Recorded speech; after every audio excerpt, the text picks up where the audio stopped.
Hello, hello. This is Kim Addis, and I am the president of Frame of Mind Coaching. And I want to welcome you to the Frame of Mind Coaching podcast. Today, it is my absolute pleasure to introduce to you someone who's stepped up and asked for a conversation that sounds like a coaching conversation. His name is Frank Cianciulli. Did I say it right, Frank? You did. Good job. And he is from the Wish Group. Now, here's the very interesting thing. Frank is a very, very accomplished gentleman. He's run many companies, and he's in a position right now where he helps entrepreneurs grow and build their companies. And Frank, I'll let you talk for yourself in a second. But typically, he's in the position of a coach. So I am honored to be on this side of the screen. So Frank, welcome. Thanks. Thanks for having me, Kim. So tell us a little bit about what is the Wish Group? What do you do? Who do you do it with? And tell us a little bit about your background. Awesome. Well, so the Wish Group is my holdco, and ultimately it owns all of the operating businesses. I believe there's somewhere in the neighborhood of about a dozen companies or so, Okay. mainly 3, 4 industries. So telecom or collaboration specifically was our first business, and we're still very heavily into that. We're the nation's largest B2B webcaster, and I think second largest collaboration company next to Bell Canada. We're also in the staffing business. We're probably going to the largest privately owned staffing company in Canada. Various different agencies, as well as we're in digital marketing, we're in wireless, different niche telecom products and media, a little bit of tech as well. Okay. Okay.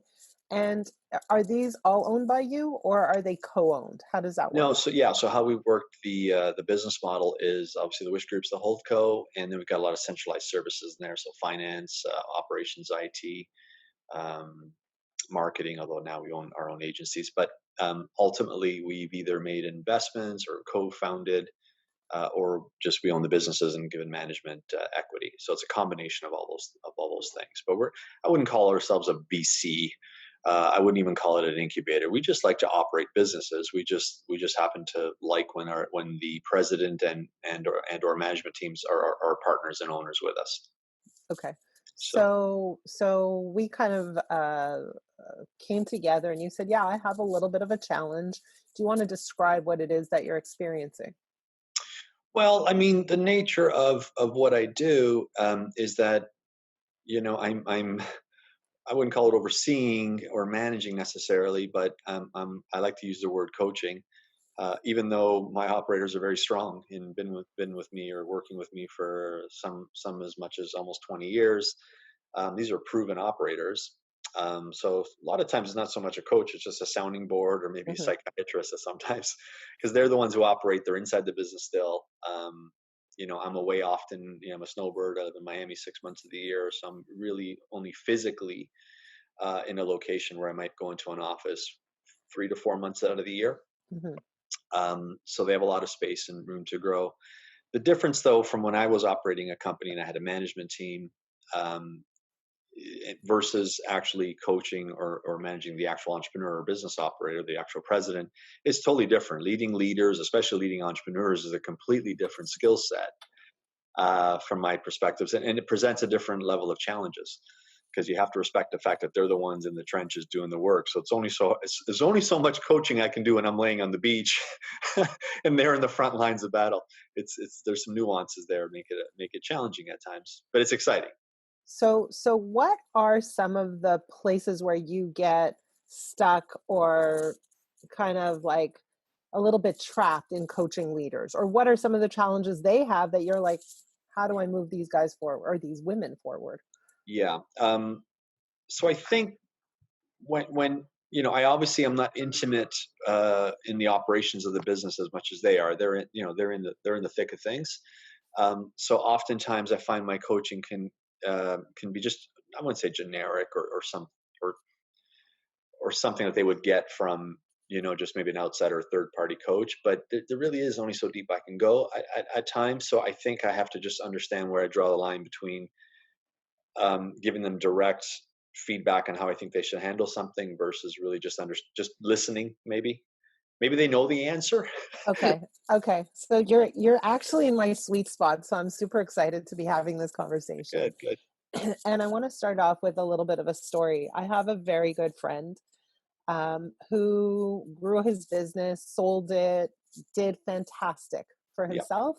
And now he's actually coaching entrepreneurs. And we Okay. meet up every once in a while. Well, without COVID, we would have breakfast together and we would talk about his clients and the people he's coaching. And he would say, but I don't understand. Like, it's very clear they need to do X, Y, and Z, and they're not doing it. And I get very, very frustrated and I don't understand. Like, you know, I give them specific things they need to do before we meet again. And then when we meet again, those things aren't done.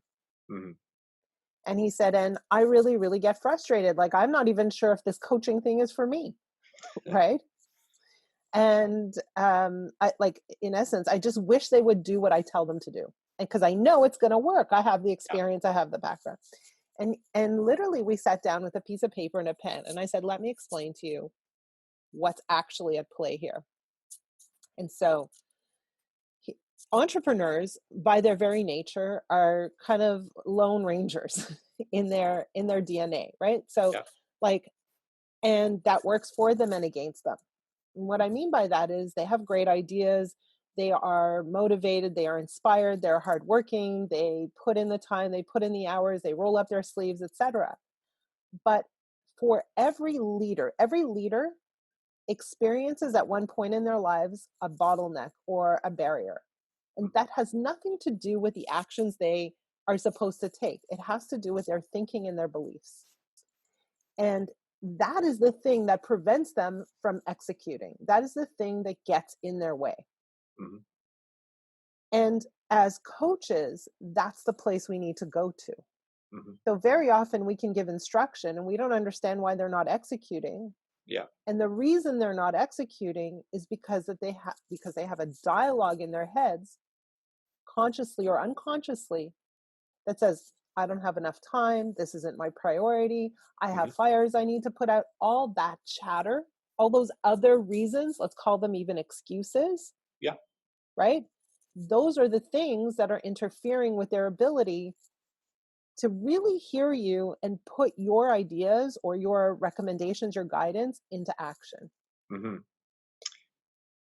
I agree with that 100%. So, um, and that, yeah, that's where when you get into that coaching, even if I were to go down that path, this is where it gets tricky because a prophet's usually not welcome in his own land, right? So, if I'm asked to go speak somewhere or I'm asked to go coach one of my friends' companies, they're rolling out the red carpet, and I can't even get out of there because they won't let. They're hanging on every word. But in my own company, it's different. Right. The message isn't received. Therefore, we need people like you, right? So, Um, well, you need people like me, yes, but sure, I'd love to kind of help you, no problem there. But the question is, can you step in, and what is the process that you need to engage in order for you not to be the prophet, actually, mhm, instead for you to be the facilitator, so that your leaders gain insight on how their thinking is trapping them, on mhm, how their beliefs are getting in the way, as opposed to strategy and execution, mhm, right? mm, So when you say I'm not in the land, I'm not, yeah. on the day to day in their operations, that's not where they're struggling. They're struggling in a place where they're not even aware they're struggling. It's Mm, it's the place of beliefs. So the question becomes, how do you help them identify and surface the beliefs that are actually trapping them? That's your job as a coach. mm, And most leaders don't understand that. So my passion, one of my things that I commit myself to, is not only coaching leaders, but helping leaders learn how to coach their team. mm. So if you want, we can go through 5 easy steps Okay. to do that Great. effectively. Are you ready? Absolutely. Are you taking notes? Well, Take notes. And okay. whoever's listening, if you're in the same boat where you're trying to get your leaders to perform at a much, much higher level, understand that it's their thinking that is stopping them from performance. It's very, very rarely skill set or desire. It's Mm, usually a set of beliefs that's interfering with their ability to take the actions you're asking them to take. So, step number one is, when we coach anybody, very often we have a relationship with them to begin with. And we have an ideology of who they are and what they're about and what, we have a story we tell about that person. If you're a parent, you can relate to this. And if you have kids, we have stories we tell about our kids. Before we step into coaching, we have to suspend those stories. We can't assume we know what's going on. We can't say, well, I know this guy, I know what's really happening. And we have to take that and put it aside before we step into the conversation. So the first and most important step about coaching is clean up your own head. Don't think you know what's going on. Don't assume you know exactly the problem. Don't even assume you have an answer. What you need to do is go in seeking information. So step one, check your story at the door. Step number two is get their story. What does that mean? Ask them what's happening, what's going on, hear their story. And they'll tell you, well, here's what's going on, here's what I'm working on, here's the priority, etc. But usually when you hear a story, you hear like this much of a story. And so step number three is to dig under the story. And that means get a much, much more well-rounded picture of the story. You want more detail. You want the who, what, where, when, how. You want all the detail. And the purpose of that exercise is step number four, to uncover the beliefs. Understand how they're thinking about whatever challenge they are having that's causing the problem. So in your case, the challenge is, hey, I wish my leaders would just do as I say, right? And the issue is that they want to do as you say, but there's something in the way. So the moment you realize that there's something in the way is the moment you start to say, okay, so I have to play this out a little bit differently, right? So the belief is, they're resistant or they don't want to, or they're, not skilled enough or whatever that is. We're replacing that with there's something getting in their way. And your job is not to kind of try to push your strategy, but to identify what's getting in their way instead. I'm hoping this makes sense. It does. Yeah. And so the step number 5 is beyond identifying their beliefs, it's challenging their beliefs. So when they say this is the priority, in your mind, you're like, well, that's not really the priority. You might say, well, let's talk about that. Do you believe that if we pursue this, then this will be the outcome? And then they might say, well, maybe not. Or maybe they'll say, yes, if I don't take care of this, the whole company will fall apart. And now you're talking about the real issues, which are, let's look at the beliefs that you have that are causing you to take the actions that you want to take. Okay. So here's the thing, and I say this often, there are 3 mistakes that leaders make when they try to coach their team members. Number 1 is that they jump to solutions. So if you're the leader and you're trying to coach someone, you often want to just go in and say, hey, just do this. Here's the solution. I know, been there, done that, can see very clearly, I'm smart, here, just do this. We want to stop doing that. The second thing we want to do is leaders tend to try to change behaviors. Okay, so, hey, I see you're doing this and I just really want you to do this instead. We want you to change your behavior because I know that if you change your behavior, you'll get the outcomes you want. But what I want to teach leaders is that behavior follows belief. So if you just try to change behavior, you get short-term change. It's not sustainable. And it's kind of like approaching a dog and saying to the dog, hey, in your mind, I want the dog to wag his tail, so I'm going to grab his tail and shake it. Right? That's not how we get a dog to wag his tail. Similarly, in order to get a leader to change sustainably, we need to address his beliefs or her beliefs. And number 3, you're going to be a little bit shocked at this. Leaders fall into a trap often, and I don't know if you're that leader, but they feel a high sense of empathy, and that's a mistake. I see your eyebrows going up, right? So why is that a mistake? Well, let's just define empathy for one quick minute. What is empathy? Empathy is literally, it's an emotional experience where you put yourself in the shoes of someone else and feel their emotional state. Okay, so it's not an intellectual activity. It's not understanding what somebody else is feeling. It's not acknowledging what somebody else is feeling. It's feeling what they're feeling. So imagine you're walking by and you see someone drowning in a pool. How are they feeling? What do you think? Well, probably fear, panic, pain. Fear, panic, pain, all those things. So if suddenly I become empathetic and I feel those feelings, immediately, instantly, I have disabled myself from actually being able to help them.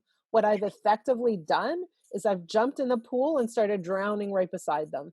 Mm, So, in order for me to be an effective coach, empathy plays tricks with me. It disturbs my vision. It disables me from being able to see them safely outside of the pool.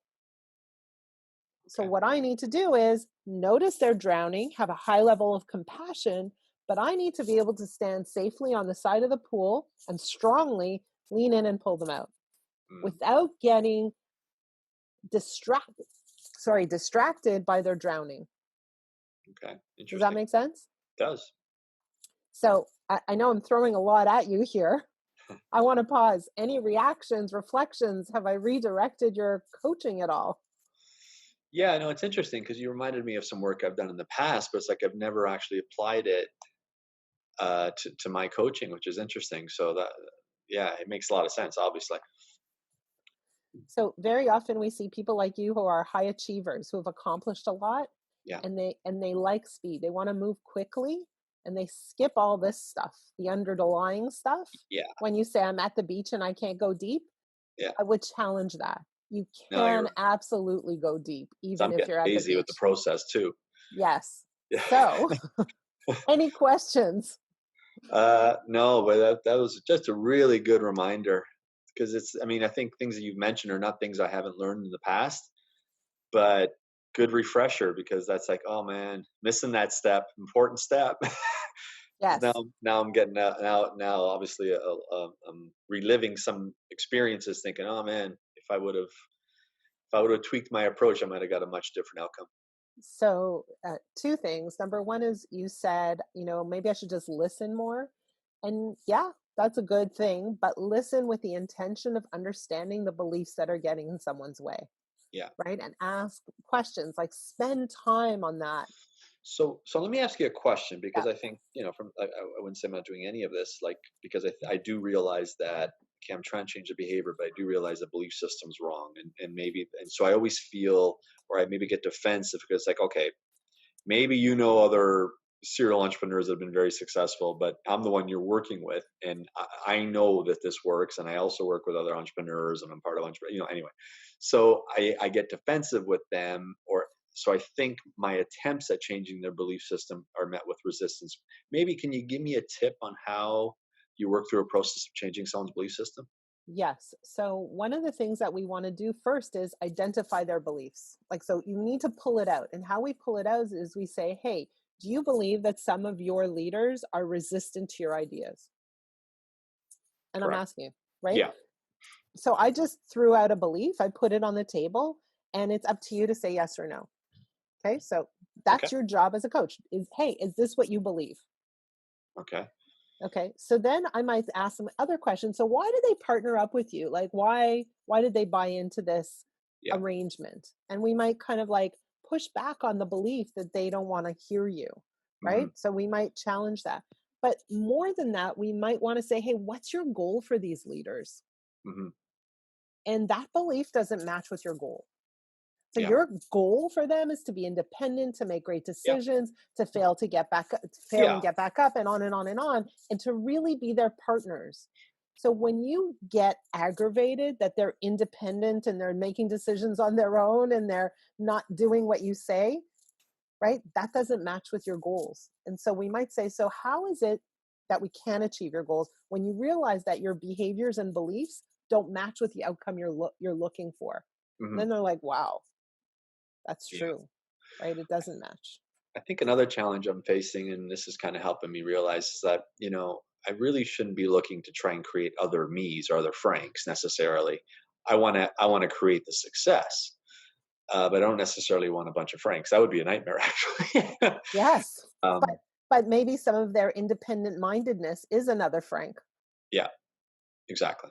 right? Like, would you go along and follow anybody else? Probably not. No, and often I think the reason why I have been generally successful in this model, because I think a lot of other entrepreneurs have tried to do this, like, okay, started a company, sold it for a bunch of dough, and then just have other companies and coach other guys. But it doesn't work. You know, egos get in the way, or just like you're saying, even people are just coaching as opposed to owning the business. But um, you just rub the guys the wrong way. So what I in my first venture, I had partners and great partnership. Not say it wasn't great, but I learned a lot about what to do by being in the experience and realizing that, okay, I'm not doing that again.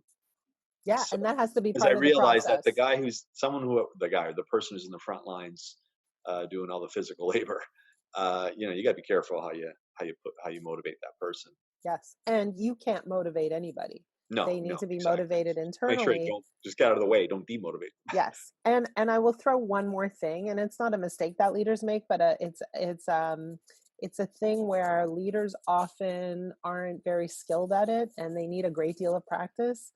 Is to see, in your case, your leader in the best light and constantly show that to them. Yeah, Hold up a mirror of their success, of their brilliance, of their capacity. Because when you are on the front lines, it's easy to see the other side. It's easy to get discouraged. It's easy to beat yourself up.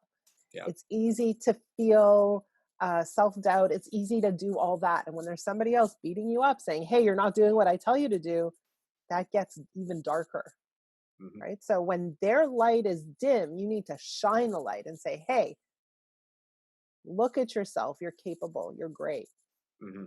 Yeah, right? And we don't do that very well as leaders because we're looking at those results. But you makes sense. can't have success in a leader who feels terrible about themselves. Yeah, Yeah. Yeah. makes sense. But so one more kind of piece of advice is take those 5 steps Okay. and keep them in your drawer or your bathing suit pocket anytime you have a conversation, and just pull it up before the conversation and just remember, oh yes, my goal is to pull out the beliefs. Yeah. And that kind of helps you to calibrate yourself before all conversations. Wow. Not what you expected, right? I got a lot more out of this than I thought. Tremendous. Thank you so much, Kim. I'm so thankful that you decided to join us. How do people find you if they want to learn more about you? Um, well, either just Google Frank Cianciulli or Wish Group. You And think Frank Cianciulli is easy to Google? I mean, uh, spelling it is a well, the good news whole is that I'm the only one, I think, adventure. on the globe, so that helps. Spell it, because it's not C No, intuitive. I know. Cianciulli, and Wish Group is always the best way to. The Wish Group. Okay, great. Yeah. Thank you so much. Thank Um, you. and for those of you who are listening, if you have a challenge that you are facing and you would like to join me as a guest on on this podcast, please reach out to me. It's Kim at frameofmindcoaching.com. And if you have a challenge that you don't want to discuss on a podcast, but you do need help with, reach out to me anyway. Again, it's Kim at frameofmindcoaching.com. Frank, it's been an absolute honor and a pleasure. Thank you for joining me Same today. here. You're welcome. Thank you as well.